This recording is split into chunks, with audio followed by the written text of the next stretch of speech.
말씀 볼게요. 에베소서 3장 14절에서 21절 말씀입니다. 좀 길지만 바울이 두 번째 기도하는 내용이에요. 그래서 한 절씩 교독하도록 하겠습니다. 에베소서 3장 14절에서 21절 말씀입니다. 한 절씩 교독하도록 하겠습니다. 제가 먼저 이렇게 읽을게요. 이러므로 내가 하늘과 땅에 있는 각 족속에게 그의 영광의 풍성함을 따라 그의 성령으로 말미암아 너희 속사람을 능력으로 강건케 하시오며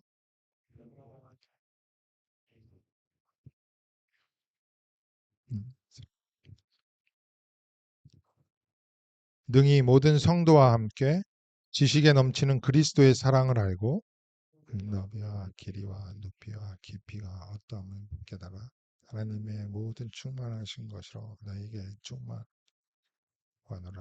우리 가운데서 역사하시는 능력대로 우리가 구하거나 생각하는 모든 것에 더 넘치도록 능히 하실 이에게 교회 안에서와 그리스도 예수 안에서 영광이 대무토록 원하노라. 아멘. 예. 오늘 본문은 에베소 교회와 성도들을 향한 바울의 두 번째 기도입니다. 이 첫 번째 기도는 에베소서 1장 15절에서 19절에 나오는데 에베소 교회의 믿음과 사랑을 실천하는 그 감사하는 기도였고요. 또 하나님을 함께 더욱 알아가서 그 영광이 풍성하게 넘쳐나도록 기도하며 능력이 있는 교회로 든든히 설 수 있게 하는 기도였습니다. 오늘 본문에 나오는 사도 바울의 두 번째 기도에 대해 이번 주와 다음 주에 좀 말씀을 나눌 때 이 바울의 기도를 우리가 배우고 우리의 기도 생활이 더욱더 풍성해지며 유익이 있었으면 합니다. 오늘 본문을 크게 세 부분으로 나눌 수 있는데요. 14절, 15절은 기도의 대상과 기도의 자세, 뭐 자세까지는 살펴보지는 않을 것입니다. 16절부터 19절까지는 기도의 내용이고요. 20절, 21절은 이 기도가 찬양과 성령으로 끝나고 있는 것을 볼 수 있습니다.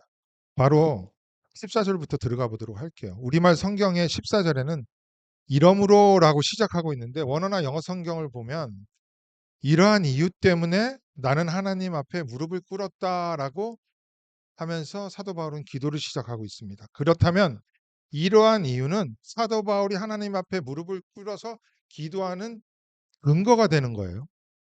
이 에베소를 향한 기도는 모든 교회와 우리 성도들의 기도이기도 하기 때문에 이와 같은 기도의 근거를 우리는 잘 알아야 할 것입니다. 이러한 이유는 지금 우리가 수개월 동안 살펴왔던 그 내용이라고 할 수 있습니다. 한마디로 하면은 삼위 하나님의 영광스러운 그 구속 경륜을 통하여서 교회가 탄생되었다. 그 그리스도 안에서 탄생된 새 생명, 새 언약 백성이 한 성령 안에서 하나가 되어 하나님 앞에 지성소로 나아가게 되었다. 그리고 함께 지성소로 지어져 가고 있다. 이 말씀입니다. 에베소서 1장 2장을 압축해서 말씀드린 건데 이것이 바로 사도 바울의 기도하는 근거가 된 거예요. 즉 우리의 교회적 존재미 우리가 기도할 수 있는 근거가 되는 것이죠.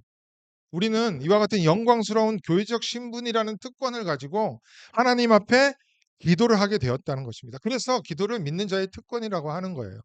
하나님의 권속, 가족이라는 신분이 하나님께 기도를 할 수 있게 되는 근거였다는 거예요. 뭐 아무렇지도 않은 뭐 아무것도 아닌 예지만 옆집 아이들 우리 그 네이버들이 아이들이 있잖아요. 저한테 뭐 사달라고 요청한 적이 단 한 번도 없습니다. 밥 달라고 요청한 적도 없어요. 그거는 나의 가족이 아니기 때문이잖아요. 그런데 저 아들 하나 있는데 걔는 아들이라는 그 이유 하나 때문에 너무나 당당하게 요청하는 것과 똑같은 거예요. 이게 특권이에요. 아들됨의 특권. 기도할 수 있는 특권을 가진 사도 바울은 지금 또 누구에게 기도를 하고 있습니까? 기도의 대상이 누구예요? 너무나 쉬운 질문인데 우리 잠깐 생각해 보도록 하겠어요.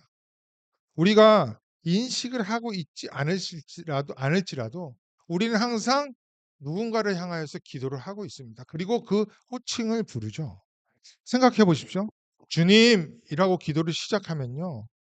그 기도의 대상은 누구냐 하면 나의 주인이라는 거예요. 주님이라고 부르며 기도하는 것은 나는 종의 위치에서 간구하고 있는 거예요. 그렇게 기도를 하면 나는 이것저것 다 간구를 하고 있는 것이지만 주인님께서 그 간구에 대한 어떤 응답을 주시면 그 응답대로 순종하겠다라는 의미로 주님이라고 부르는 것이죠. 주님을 부르면서 기도를 하는데 주님에 대한 주님의 응답에 그 기도에 대한 주님의 응답에는 관심이 없고 기도의 내용인 나의 욕구, 욕망, 소원을 다 관철하고자 하는 그 마음으로 기도를 하면 그건 기도가 아니라 뭐라고 하냐면 협박이라고 할 수 있을 거예요. 마치 알라딘에 나오는 요술램프 지니를 불러서 나의 종처럼 부리면서 주님이라고 할 수는 없다는 거죠. 주님을 부르지만 진짜 그분이 누군지를 알고 기도하느냐 그건 너무나 중요한 거예요. 또 하나 저는 뭐 주님이라고 부르지만 아버지라고 참 많이 부르는 것 같아요. 아버지라고 기도가 하죠. 오늘 본문도 그래요. 우리가 하나님 아버지라고 부르며 기도를 시작할 때 우리는 그 하나님 아버지를 어떤 분이라고 생각을 하나요? 이거 좀 생각을 해 볼게요. 성경에서는 아버지의 호칭 여러 가지가 있습니다. 뭐 아주 자세히는 못 살펴보겠습니다. 시간상. 아버지는 당연히 혈통적 아버지를 아버지라고 해요. 그리고 성경에서는 제사장, 선지자, 왕, 주인에게도 아버지라는 호칭을 사용했습니다. 근거는 많은데 시간상 생략하기로 하겠습니다.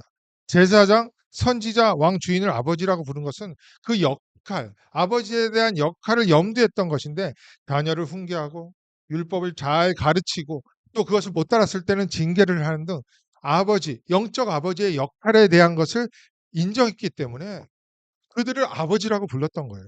또한 시작 기원을 아버지라고 부르기도 했어요.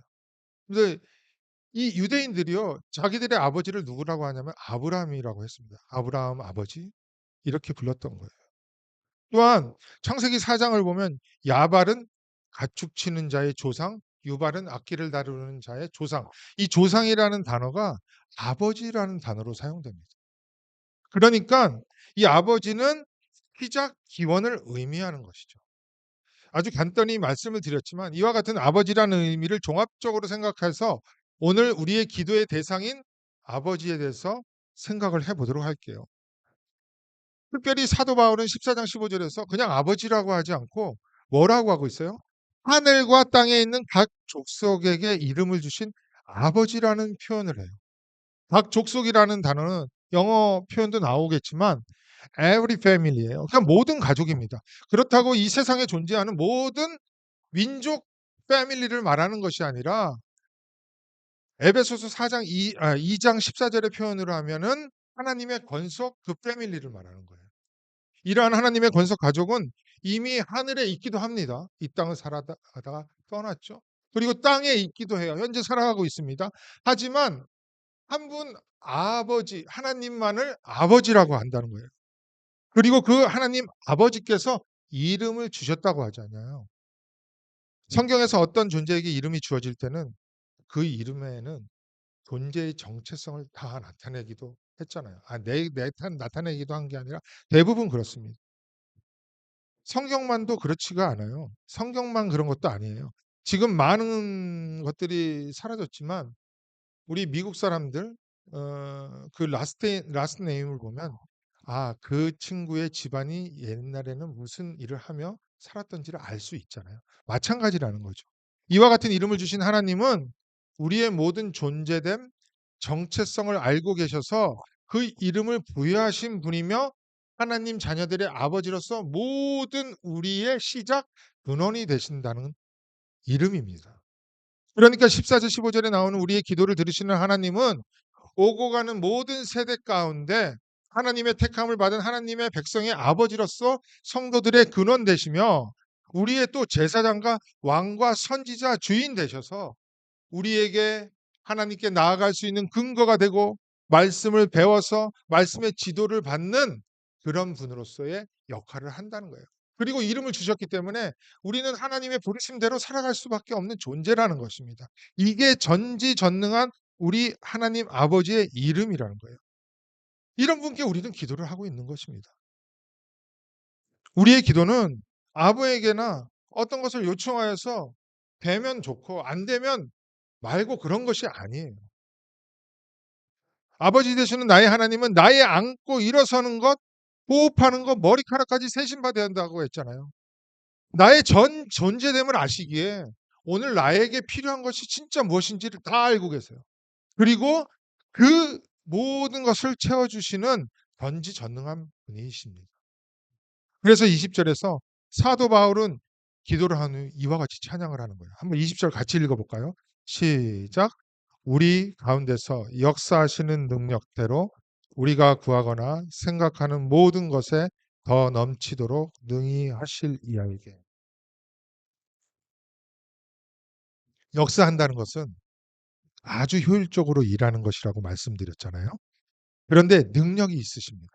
그래서 우리 하나님 아버지는 우리가 기도하며 생각하는 것보다 우리에게 진짜 필요한 것이 무엇인지를 다 아셔서 더욱 넘치도록 채우실 분이라는 거죠. 이것이 우리 기도의 대상인 하나님 아버지의 이름입니다. 그래서 우리는 그 아버지라고 부를 수 있는 것이 얼마나 좋은 건지 모르겠어요. 그리고 그 아버지를 찬양하는 거예요. 요한복음 14장 13, 14절을 보세요. 너희가 내 이름으로 무엇을 구하든지 내가 행하리니 이는 아버지로 하여금 아들로 말미암아 영광을 받으시게 하려 함이라. 지금 너희는 사도들이에요. 사도들은 다 유대인이었습니다. 유대인은 어떤 민족이었어요? 종교적인 민족이었잖아요. 그들은 예배와 제사와 기도를 하지 않으면 살 수 없는 민족이었어요. 그냥 삶 전체가 제사이며 기도였습니다. 그런데 그들에게 지금까지 기도하지 아니했다고 하는 거예요. 이게 무슨 말이에요? 이게 무슨 말이에요? 기도하는 내용 분명히 있었을 텐데 그것이 아니라고 하는 것입니다. 그러니까 우리들이 예수의 이름으로 기도하는 것, 그 기도를 들으시는 것 분명히 내용이 중요하다는 거예요. 그렇게 될 때 그 기도를 들으시고 다 행하신다고 해요. 하나도 빼놓지 않고 행하신다고 해요. 그런 다음에 어떤 일이 벌어져요? 예수 안에서 하나님의 영광이 드러난다고 하는 것입니다. 그러니까 우리들이 예수의 이름으로 기도하는 것, 그리고 그 기도를 들으시고 예수 이름 안에서 행하는 것, 예수 안에서 하나님이 영광 받으시는 것으로 다 수렴이 되는 것입니다. 그래서 기도의 응답으로 나의 영광과 나의 만족을 구하는 것이 아니어야 한다는 거예요. 기도의 내용이 중요하다는 것입니다. 제가 조금 전에도 말씀드렸지만 너희가 내 이름으로 아무것도 구하지 아니하였다고 해요. 지금. 그러나 내 이름으로 구하라 하는 것입니다. 우리가 유대인이었던 제자들의 기도 내용이 잘못되었다는 것을 우리가 어떻게 알 수 있냐면은 제자들이 어떤 마음으로 예수를 따랐는지 성경을 보면 알 수 있습니다. 왜냐하면 그들이 기다리던 메시아가 맞다면 예수가 세속적 왕이 되었을 것이고 예수의 제자들은 그때까지 이런 생각을 했잖아요. 그 왕이 되었을 때 나는 하나는 좌편에 우편에 앉을 것이라고 했어요. 모든 제자들이 그렇게 생각을 했습니다. 그렇기 때문에 그들이 소망했던 것들이 농축되어 있었던 기도가 다 그런 기도였어요. 세속적 욕망에 대한 기도. 유대인들도 마찬가지였습니다. 그들이 메시아를 기다리고 있었는데 민속 메시아를 기다리고 있었다고 했잖아요. 그러니까 전부 기도가 그런 내용이었을 거라고요. 그러니까 이방 종교에서 하는 기도와 별반 다름이 없었다는 것입니다. 이교도의 기도일 수밖에 없었다는 거예요. 여러분, 이 제가 진짜 오래전에 했던 건데 예, 그걸 하나 기록해 놓은 게 또 있어 가지고 읽어 드릴게요. 한번 들어보세요. 그리고 생각해 보십시오. 하나님은 모든 사람들의 괴로움을 다 아시고 모든 사람들의 괴로움을 다 해결해 주실 수 있는 전지전능한 분이십니다. 그렇기 때문에 간절하게 그분의 이름을 부르고 그분께 기도를 하면 하나님께서 나의 모든 괴로움과 소원을 다 해결해 주실 것입니다. 어떠세요? 동의하세요? 괜찮아요. 괜찮죠. 이 내용이 어디에 나오는 거냐면 이상한 변호사 우영우 14회 제가 기록 다 해 놨어요, 출처를. 뒤에서 뒷쯤에서 어떤 주지 스님이 변호사에게 권면을 하는 거예요. 물론 관세음보살을 대신 하나님을 넣어 가지고 읽어 드렸습니다. 생각해 보세요. 그러면 절에서 하는 기도와 하나님 앞에서 우리가 하는 기도의 차이가 무엇이라고 생각하시나요? 기도의 대상이 관세음 보살에서 하나님으로만 바뀌었을 뿐이에요. 관세음이라는 뜻은 되게 간단해요. 그 관광할 때 관자, 그리고 세상 세자, 음은 음성 음자예요. 그러니까 세상의 음성을 다 보신다, 다 본다, 듣는다, 그런 보살이라는 의미입니다. 이 관세음 보살은 천개의 눈을 가지고 있대요. 그래서 이 세상 모든 것을 다 본다는 거예요. 그리고 천 개의 손이 있어서 미치지 않는 것이 없고 다 보살펴서 괴로움을 해결해 준다는 거예요. 이 천 개의 눈, 천 개의 손이라는 것은 상징적인 의미잖아요. 전지전능하다, 다 본다, 유비쿼터스, 뭐 옴니포턴트, 뭐 이런 의미입니다.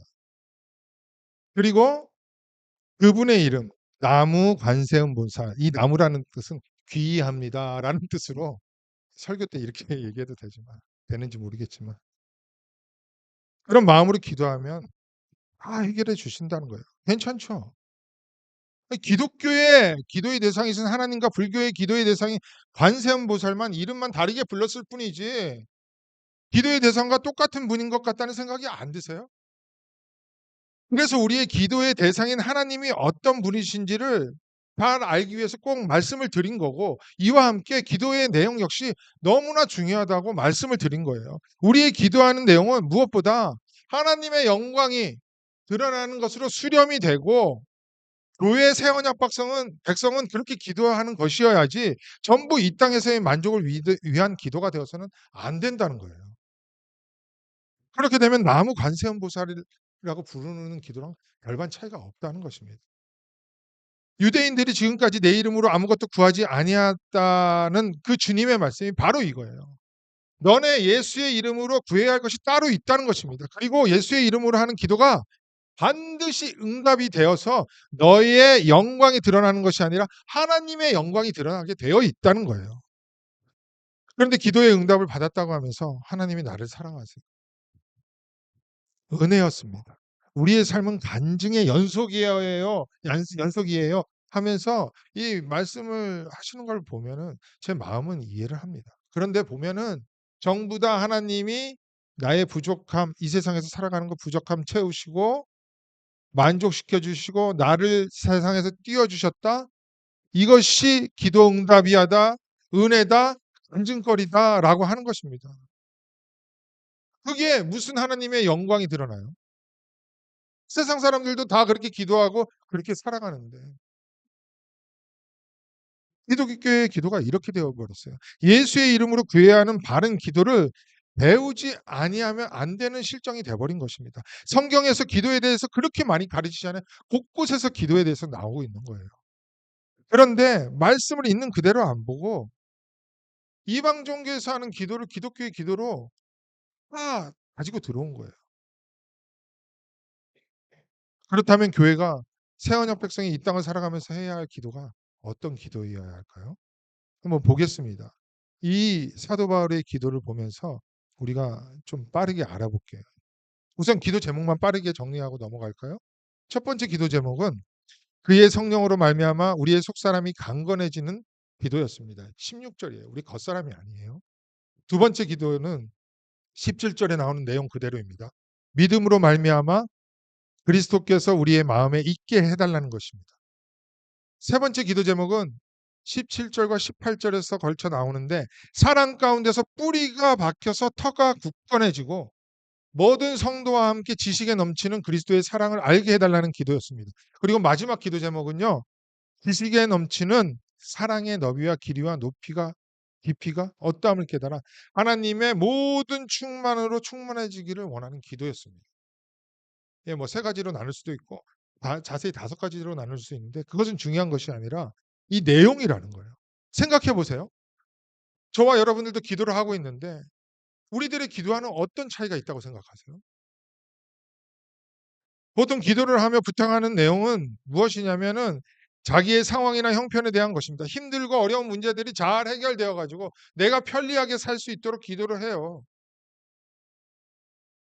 또한 자녀들이 이 세상에서 잘 되고 건강하게 성장하기를 원하는 기도입니다. 이런 기도 필요하죠. 불필요하다는 것이 아니라 정말 기도해야 하는 내용이 빠져 있을 때는 세상에서 하는 이방 종교의 기도와 차이가 없다는 거예요. 사도 바울이 에베소서를 쓸 때에 자기의 형편을 생각해 보자. 그는 어디 있었어요? 감옥에 있었습니다. 그는 어떤 부름을 받았어요? 하나님으로부터? 이방인의 복음화를 위하여 부름을 받았잖아요. 그러면 자기가 빨리 감옥에서 빠져나와서 이방인에게 하나님의 복음을 전파하는 그 사명을 잘 감당할 수 있도록 기도를 하면서 부탁을 할 수도 있었을 겁니다. 그런데 사도 바울의 기도는 자기의 형편과 상황과 어려움을 극복하는 기도보다는 무엇보다 교회의 영광을 위한 기도, 그것에 집중이 되어 있었다는 거예요. 이 네 가지 기도를 보세요. 전부 영적인 기도였다는 거예요. 제가 이 기도 제목을 영육 이원론으로 나눈 것이 아닙니다. 이렇게 되면요. 주님께서 하신 기도 있잖아요. 무엇을 먹을까 마실까 입을까 염려하지 말라. 이거는 이방인들이나 하는 기도지 너희들은 무엇이냐면은 먼저 하나님의 나라와 그 의를 구하라라고 기도하라는 그 말씀, 기도, 부탁 이것도 영육 이원론이잖아요. 그런 말씀이 아니에요. 그런 것이 아니라 참 그리스도인이라면 무엇보다 너희의 기도 제목이 무엇이어야냐?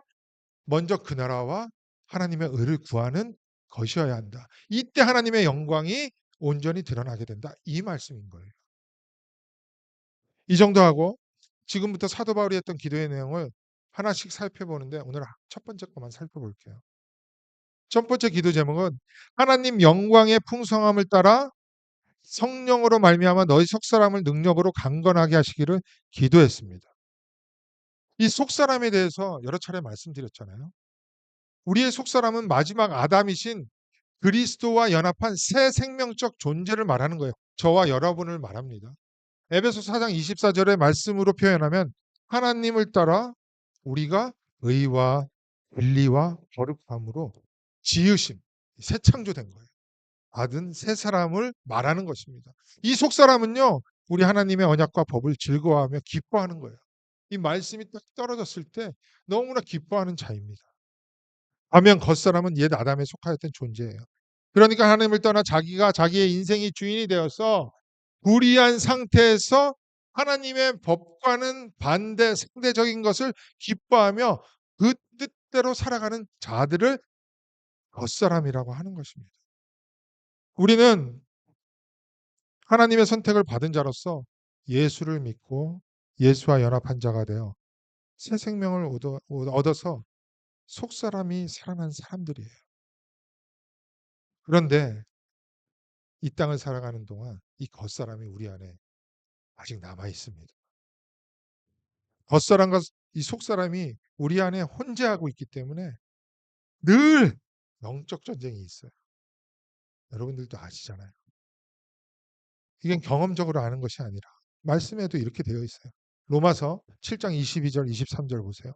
속사람으로는 하나님의 법을 즐거워하면서 내 지체 속에는 다른 법이 내 마음의 법과 싸워서 내 지체 속에 있는 죄의 법으로 나를 사로잡는 것을 보는도다. 이 사도 바울의 고백이에요. 그 위대한 사도 바울도 이렇게 살았다는 거예요. 영적 전쟁이 우리 안에서 계속 이루어지고 있다는 것이죠. 그렇기 때문에 하나님을 즐거워하는 우리의 속사람이 위축되잖아요. 그럼 우리의 겉사람은 당연히 팽창될 수밖에 없어요.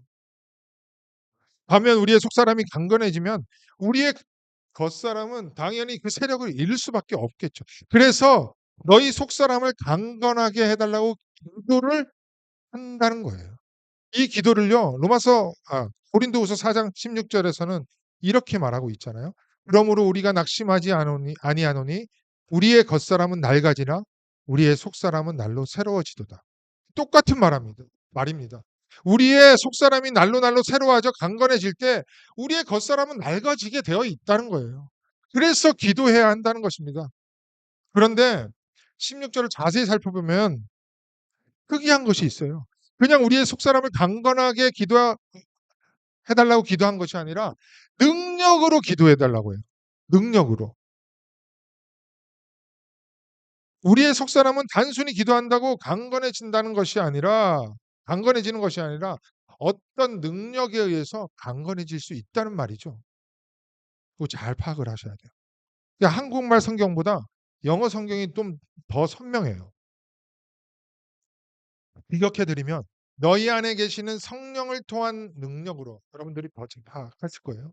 하나님께서 너희에게 강건함을 주시기를 기도하고 있는 것입니다. 우리의 속사람의 강건함은 이 성령의 능력을 떠나서는 안 된다는 거예요. 요거 놓치면 안 됩니다. 그렇기 때문에 성령의 능력이 우리에게 어떻게 역사하여 속사람을 강건하게 하는지 먼저 살펴볼게요. 어떻게 일하시는지와 관계가 있습니다. 아주 짧게 말씀을 드릴게요. 성령이 하시는 첫 번째 일은 뭐니 해도 진리를 밝히시는 일을 하세요. 요한복음 16장 13절입니다. 우리 함께 너무나 많이 공부해서 잘 아실 거예요. 그러나 진리의 성령이 오시면 그가 너희를 모든 진리 가운데로 인도하시리니 그가 스스로 말하지 않고 오직 들은 것을 말하며 장래일을 너희에게 알리시리라. 성령이 밝히시는 진리를 듣고 그 진리가 밝히는 있는 그대로 아는 것을 통해 우리의 속사람이 강건해지는 거예요. 요게 누르기 끼면 안 됩니다. 이 변질되는 게 끼면 안 돼요. 두 번째, 성령이 하시는 일은 우리 안에 내주하시는 것입니다. 요 일도 중요합니다. 요한복음 14장 16절이에요. 내가 아버지께 구하겠으니 그가 또 다른 보혜사를 너희에게 주사 영원토록 너희와 함께 하리니. 예수 그리스도는요, 보혜사였어요. 그래서 다른 보혜사를 주시겠다고 말씀하실 수 있는 거예요. 예수님도 보혜사입니다. 이게 보혜사라는 말은 무슨 말이냐면 나의 곁에 서서 위로하시고 함께하시고 도우시고 또 변론하시는 분이에요. 변호하시는 분이에요. 법원의 기소를 받아본 적은 없을 거예요. 근데 우리가 피고가 되면요. 우리가 법적인 지식이 제한이 있기 때문에 변호사를 사서 그분이 우리와 늘 함께하면서 변호를 하기 때문에 이 단어를 써요. 예수가 이와 같이 사도 교회 성도들과 함께하는데 영원토록 함께하시는 분이에요. 보혜사입니다. 그런데 그런 분이 이제 돌아가시잖아요. 무덤에 들어가시고 승천하십니다. 그러면은 함께하지를 못해요. 사도들과. 교회와 성도들과 함께하지를 못하게 되면 너희와 함께한다는 임마누엘이라는 예수의 이름이 아무것도 아니잖아요. 거짓말하는 거잖아요. 그런데 다른 보혜사인 성령, 나를 도와서 힘을 실어주는 성령을 보내셔서 영원토록 이제 임마누엘 하시겠다는 거예요. 이렇게 돌아가는 것입니다. 보혜사라는 한국말이요, 정말 기가 막혀요. 우리나라에는 없었던 단어예요. 제가 아무리 찾아도 못 찾겠더라고요. 이 성경 번역되면서 만들어진 것 같은데요. 이 한자를 기억하면 은혜를 보존하는 스승이라는 거예요. 보존한다, 은혜해, 스승사. 천지를 창조하시고 다스리시며 보존하고 계시는 전지전능한 하나님께서 여러분들과 함께, 저와 함께 영원토록 함께하는 거예요. 하나님의 백성과 함께하는 것입니다. 보혜사 성령이 우리 안에서 영원토록 함께하셔서 그냥 가만히 계시는 것이 아니라 그 능력으로 우리의 속사람을 강건케 하시는 거예요. 그래서 영원토록 함께하는 게 중요한 것입니다. 성령이 하시는 세 번째 일은요. 그렇게 속사람이 강건해지잖아요. 그러면 겉사람에 묻어있던 그 죄를 드러내고 씻기는 역할을 하세요. 그리고 그 죄로 굳어진 마음을 아주 부드럽게 하십니다. 그리고 주의 율례를 지키게 하세요. 에스겔 36장 25절에서 27절 말씀 제가 좀 읽어드릴게요. 맑은 물을 너희에게 뿌려서 너희로 정결하게 하되 곧 너희 모든 더러운 것에서와 모든 우상 숭배에서 너희를 정결하게 할 것이며 또 새 영을 너희 속에 두고 새 마음을 너희에게 주되 너희 육신에서 굳은 마음을 제거하여 부드러운 마음을 줄 것이며 또 내 영을 너희 속에 두어 너희로 내 율례를 행하게 하리니 너희가 내 규례를 지켜 행할지니라. 하나님을 떠난 죄의 상태가 되면요. 무엇보다 우리의 마음이 굳어집니다. 그러니까 얼굴에 다 드러나게 되고 우리의 삶에 드러나게 되어 있습니다. 그러나 보혜사 성령님께서 붙들어 주세요. 그러면 다시 그 죄를 굳어 있는 마음을 회개케 하시면은 우리의 마음을 부드럽게 하세요. 그리고 그 부드러운 마음에 말씀의 씨앗이 심겨지죠.